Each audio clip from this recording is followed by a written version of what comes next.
Palanquin Bearers by Sarojini Naidu. Structure, Summary, Analysis. Hello and welcome to the discourse. Sarojini Naidu's poem Palanquin Bearers first appeared in her book The Golden Threshold in 1905. This book was her first and made her famous. The poem shows a scene from old India. A palanquin was a chair carried by men to transport important people, especially women and brides. Naidu wrote during a time when Indian writers were using their own culture in their work. Her poem captures a traditional practice that was common before cars existed. The main themes. The poem explores ideas of lightness and joy. The main theme is grace and delicacy. The woman inside is not seen as heavy. Instead, she is described as light as a flower or a bird. Another theme is joy and celebration. The men are happy to carry her. They sing as they walk, making it seem like a party, not hard work. The poem also shows harmony and unity. The men, their song, and the woman move together as one. Finally, it is a poem about beauty in motion, showing how something can be beautiful while moving. Form and structure. The poem is short and song-like. It is made of 2 stanzas. Each of these stanzas has 6 lines. This means the entire poem is only 12 lines long. The short length and even structure help make the poem feel musical and balanced. Meter, rhyme and rhythm. The poem's rhythm is anapestic tetrameter. An anapest is a beat with 2 soft sounds followed by 1 strong sound, da da dum. Tetrameter means there are 4 of these beats in each line. This rhythm creates a flowing, energetic feeling that mimics the steady footsteps of the carriers. The poem also has a simple and repeating rhyming scheme. The pattern is AAB BCC. This means the first 2 lines rhyme, the next 2 lines rhyme, and the final 2 lines rhyme. This pattern is the same in both stanzas, making the poem sound like a song. Key literary devices. The poet uses several tools to create her beautiful images. The most important tool is the simile. A simile compares 2 things using like or as. The woman is compared to a flower, a bird, a laugh, a star, and a pearl. These comparisons show she is delicate, beautiful, and precious. The poem also uses refrain. A refrain is a line that repeats. The lines, lightly, oh lightly we bear her along, and we bear her along like a pearl on a string, are repeated. This repetition makes the poem memorable, like a chorus in a song. Finally, the poet uses repetition of words like lightly and gaily to stress the happy and gentle mood. Summary and analysis. Stanza 1, lines 1 to 6. Lightly, oh lightly we bear her along. She sways like a flower in the wind of our song. She skims like a bird on the foam of a stream. She floats like a laugh from the lips of a dream. Gaily, oh gaily, we glide and we sing. We bear her along like a pearl on a string. This stanza describes a group of palanquin bearers carrying a woman with great care and joy. They move lightly and sing as they walk. The woman inside sways gently with their motion.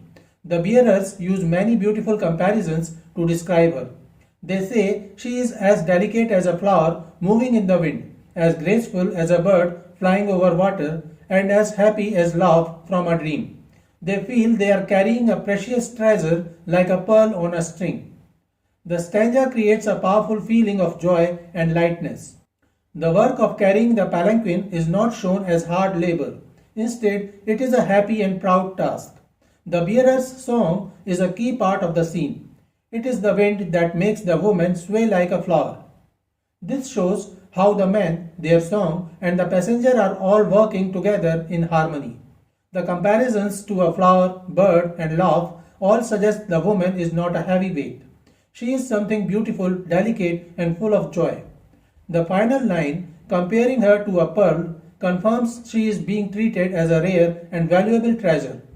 The poet uses several important literary devices to create these effects. The most obvious device is the simile. A simile compares 2 different things using like or as. This stanza is built on a series of similes. The woman sways like a flower, skims like a bird, floats like a laugh. and is carried like a pearl on a string. These comparisons make the description vivid and beautiful. The poem also uses repetition. The words lightly and gaily are repeated to strongly emphasize the happy and gentle mood. Another device is imagery, which means using language to create pictures in the reader's mind. The images of the flower, bird, and stream help us see and feel the graceful movement of the palanquin. Stanza 2, lines 7 to 12. Softly, oh softly, we bear her along. She hangs like a star in the dew of our song. She springs like a beam on the brow of the tide. She falls like a tear from the eyes of a bride. Lightly, oh lightly, we glide and we sing. We bear her along like a pearl on a string. In this stanza, the palanquin bearers continue to carry the woman gently and softly. They now compare her to a star shining in the morning dew, which is linked to their song. They describe her movement as a beam of light leaping on a wave and as gently as a tear of joy from a bride. The stanza ends as the first one did, with the men repeating that they move lightly and sing, carrying her like a precious pearl on a string. This stanza deepens the themes of gentleness and preciousness introduced in the first. The opening word softly sets an even more tender and careful mood. The comparisons become more poetic and emotional. Linking the woman to a star and the dew of their song shows how their singing creates a beautiful, sparkling world for her. The image of her springing like a beam on the brow of the tide mixes light and water, showing a joyful, dancing motion. The most powerful simile is a tear from the eyes of a bride. This is not a tear of sadness but one of overwhelming emotion. Linking directly to the likely context of a wedding procession, it adds a layer of deep feeling and sacredness to the journey. This stanza, like the first, relies heavily on the literary device of the simile.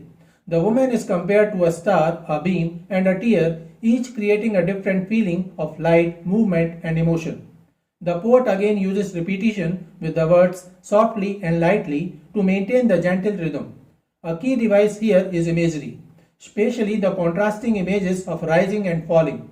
She springs like a beam upward and then falls like a tear downward. This captures the real rocking motion of the palanquin. Finally, the refrain is used again, repeating the line, "We bear her along like a pearl on a string" at the end of both stanzas acts like a song's chorus, tying the poem together and reinforcing the central idea of her priceless value. So this is it for today. We will continue to discuss the history of Indian English literature. Please stay connected with the discourse. Thanks and regards.